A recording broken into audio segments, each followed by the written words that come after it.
وقاتك كويا لم غفر رمضان جد ما شاهد قبته الله أكبر الله أكبر حر وقاتك في قويا لما فاكوت يرجن جرى إسلام ما ترفع جرى أجر أبديني اسمه تسجل ليساتي نملك نوقف فتشات جرتن الروا كم بولي أكم أولي جتني هل كان في قويا يادايا يادفتن هندم تكيسنو نجان أن الرامد لا فجرتنت أكو مسنجرتنت اسم برها قوي جام أستاذك يا أستاذ أبو طلحة وجين حالة فيا أبو لسكين أبدي رجاس هذا جباب سنة دايق أمر سكت سنة فيم إبسنا وسونجل قبل أستاذ أبو طلحان حالة فيا أبو لسكين أبدي رجاس هذا دوران الرا أما هو مال فكات وانجو لسان قافني ولد دجانا أستاذ حالة فيا أبو لسكين أبدي رجاس هذا خندراتي والبريك أبدي نقاف سلالتني أنا اللي برود عن إبسود أفيا لرا أشي أصل اللي جوياته كل ما كاس جينيرا مال فكات حالة فياسا بسم الله الحمد لله الصلاة والسلام على رسول الله صلى الله عليه وسلم جل كبائر رتي أردفتوني كينيا أسين داوة جرتن هندي كيسانيو السلام عليكم ورحمة الله وبركاته فارون كربي هران نجهتي هرا رمضان هل كان ساد الدمي لما فاكي سجرة أشل الأواخر أرجى الليالي guyyoota halkan keessa halkan irra kajeelamtu keessa jirra waan ta'eef du'aa'idhaan obboleessa keenya wajjin akkuma kanaan dura turtan ammallee daran itti akka jabaatan isiniin jecha haalli fayyaa obboleessa keenya Abdii Raggaasaa keessa jiru jalqabaa qabee hamma yoonaatti yeroo bira qabnee madaallee jennee alhamdulillah sadarkaa bareedaa irra jira sadarkaa abdii namatti horurra jira sadarkaa yeroo gabaabaa keessatti illee yoo rabbi fedhe yaalii isa barbaachisuu fi bakka barbaachisuutti waan isa barbaachisuuf yoo argate fayyee akkasa kanaan duraatti deebi'a jennee waan rabbirraa abdannurra jirra waan ta'eef keessatti yoo har'a haala bareedaa keessa jira isinillee du'aa'ee keessaniin akkasuma waan isinirraa eegamuun waa hundaanuu akka biraa hin hafne hamma fayyaan obboleessa keenya akka jalqabaa isaatti deebi'utti isiniin jechuu barbaada. Itti aansuudhaan hawaasni keenya yeroo hunda gara kanatti yeroo dhuftanis ta'ee bakka jirtanitti furmaata tahuu fi du'aa gochuu fi waan qabdaniin gargaaruu kanarratti haa xiyyeeffannoon isiniin jedha. Kana fakkaata inshallah. Galatoomaadha ibsa bareedaadha. Egaan akkuma beeytanii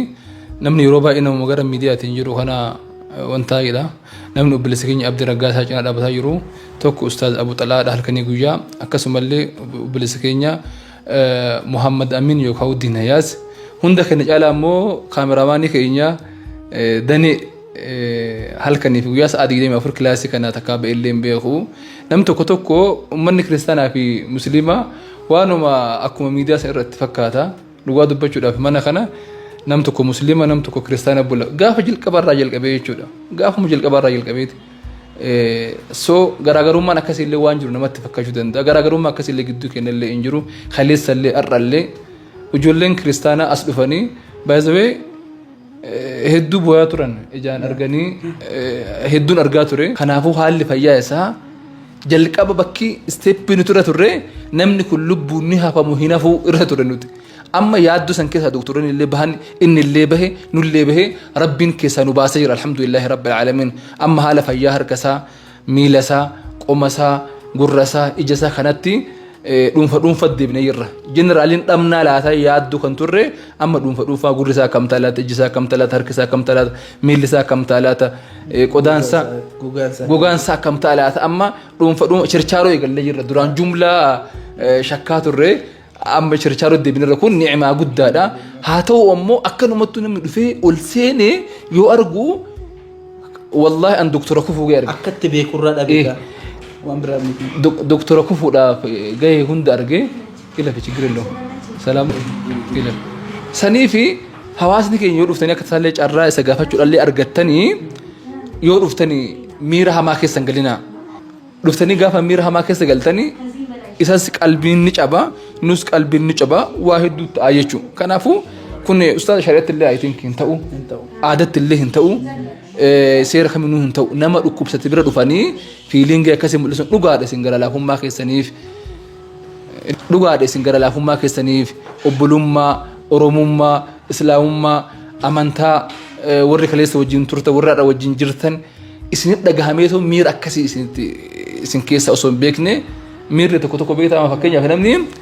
wantoota dhalli namaa ofii isaatii kontirool gochuu hin dandeenye hedduu jira. San keessaa tokko haxxishoo fa'aa amma yoo dhufte shintibeetti dhufte hoteela dhufte bakka barbaadde dhufne haxxishoo si harkaa baate. Saniifuu miira akkanaa ammoo to'achuu hin danda'ama waan ta'eef nama dhukkubsate dhuftanii biratti boo'uun biratti hunde jechuun inumaa yoo inni du'aa jiraatellee ati fayyiteerta ati kaateerta ati maal tateerta fayyaa qabda naga qabda. Kan amma abdiillee waan nu bira jiruuf jabeessuuf miti ka isaa ammoo nu qofaas miti ka isaa amma kama sirriiti saniifi akkasitti nu hubadhaadha. Waa hedduu jira namni dhufee asitti yaalu doktora irraa narsii irraa hedduun isaanii ijoollee kiristaanaati namni akka biraatitti ilaala akka biraa fudhata waan musliimaa fi kiristaanni wal dhabe fakkeessee kan laalu illee jira. Obboleessi keenya Addisuu Raggaasaa illee ilaalcha akkasiitiif hidhame. I think inni illee akkasii yaadeen ittiin fakkaatu obbolummaa itti dhagahamee rifatee sanaas miti sanaa olii osoo jedhee an akka mataa kiyyaatti obboleessa gadi ta'ee fi cubbuun ittiin fakkaatu osoo sanii olillee ka dogongorullee ta'ee obboleessaa miti namnumtummaan bira dhufee isa arge haala inni keessa jiru sanaa olis gochuus jechuus danda'a. Inumaayyuu inni nama waa beeku waan ta'eef qaama hin beekamne jedhee inumaayyuu nama waa beeku waan ta'eef qorannoo doktoraa booda asiidii fi miti zayitii ta'uu hubatee viidiyoos kaasee viidiyoo gara biraas dalagee viidiyoo dhiifamaas hojjetee kun hundi fudhatamuu didee amma hooggantoonni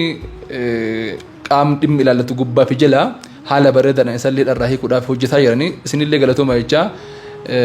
wal hubachaa waliin deemuun gaariidha. Inni biraa ammoo obboleessi keenya abdiin yeroo ammaa akkuma irra deddeebinee isiniif himaa jirru waa lama isinirraa barbaada. Tokko du'aa'ii halkanii fi guyyaa. Lammaffaa waan qabdan haga cinqamtan san haga yaaddoftan san haga boochan san dhiisaatii akkaawuntii isaa kan amma asirra isinii barreessu kana akkaawuntii isaa kan namni hundi gadhiisu jiru kanarratti xiqqoo guddoon jedhanaati irratti gadhiifadhaa irra buufadhaa. Obboleessi keenya kun amma nu malee nama biraan qabu obboleessi firri abbaan haati hundumtuu numa waan ta'eef inni biraa immoo wanni akkanatti viidiyoo deddeebinee waraabnuuf maali waa lamaaf tokko namni tokko waanuma abdiin guutuma bakka gubatee dhumatee hin dubbanne hin sossoone namallee hin beekne ufillee hin beekne warra akkasii hubatetti illee jira akkasii miti jennee haqa isinitti himu jirra. Lamaffaa nam tokko yoo akka tasaa Facebook isaa irratti TikTok isaa irratti waa post ta'anii waanuma abdiin Facebook fayyadamu waa barreessu TikTok illee irratti waa postu itti fakkaata. Haqiqatan dhugaan jiru kanneen lamaanis miti. Dhugaan jiru fayyaa amma harki isaa kunneen lamaan ishiggeedha waa takka ofiyyuu tuquu hin danda'u osoo as bira hooqachuu jedhanii hooqachuu hin danda'u kan harki bitaas harki mirgaas miilamuu hin deddeema waan achirraa fi hin dhagaa naman beeka wanti inni dagate hin jiru. Takka takkaan waa hunda addaan baafatee beeka nama wajjin haasawaa miira nama fayyaa sanitti kolfee taphachuu ashaquu nyaachuu dhuguu sanniin ittiin leengalle garuu waan akka fasaashii xiqqaan dhugaa nyaata xixiqqaallee hin fayyadamaa waan achirraa fayyee dhawaata fayyaansaa numa deemaa jirti ammoo wanni hawaasni hubachuu qabu maalidha. Abdiin akkuma dhukkuba kaawwanii torbaan takka torbaan lamatti fayyee ka'ee fi kasee ullee jira. Tiriitimentii yeroo dheeraadhaa barbaada. Yaala yeroo dheeraadhaa barbaada. Isin galee yaala yeroo dheeraadhaaf ammoo waa wayyaa barbaachisaa. Waan haga ammaa walii qabdan inshaallah isinitti guyyaa biraa. Ammaaf ammoo taargeettii barbaadne san hin dhaqqabne waan ta'eef hundumtuu halkanii fi guyyaa waan isin bira dhaabbadha. Dhugaadha amma ayatolaan manguddichi umrii isaa 86 akkasimi 86 mootummaan Iraan kanneen gadda USA Amerikaan ajjeefte guyyaa takkaaf lama irraa haasanii addunyaa waan biraa haasofte akka hin duraan godhina guyyaa takkaaf lama waa'ee abdiidha kun dhugaa kun soba kun olqabee kun qaqqabee waa hedduu haasaamee dagannee bira dabruu hin qabnu eega jalqabnee waan jalqabne san galmaan gahu qeerransa eegeen qabanii qaban gadi dhiisanii saniifuu akka nu argaa nu galaan taane hundumti keessanuu waan qabdaniin yaadan qaamaan qalbiin nu cinaa dhaabbadhaadha warroonni haga ammaa nu cinaa dhaabbatan kanneen maqaa keessan hin dhoofne gareen shaadaadha akkasumallee ustaazawwan keenya biyya alaa biyya keessaa namoonni hedduun أبون قبل sanii fi qaamoon amma galateeffatuudhaaf maqaa qabnu akka tasaa nuuraa qalbiin cabne hospitaala Keerlaand irraa jalqabnee doktoroota Keerlaand narsoota hatta waardiyyaa hulaalle wallahi kijibaaf miti iju waardiyyaan bakka jiranitti warri qulqulleessitootni hundi isaanii hiriyoonni abdiidha kan kiristaanaa kan musliimaa hundi isaanii kan maqaa kaasnee hin xumurre hedduudha walumaa galatti inshallah yoo rabbiin nu laaffise sagantaa guddaa sagantaa bareedaa yoo abdiin fooyya'insa bareedaa fi fayyaansa bareedaa yoo ta'e inshallah sagantaa bareedaa qopheeffannee tartiibaan nama hunda rabbiin illee galateeffannee ilma namaatis galateeffannee kan deemnu ta'a akkasimi abdii inshallah dubbiin dheeraa sanatti fakkaata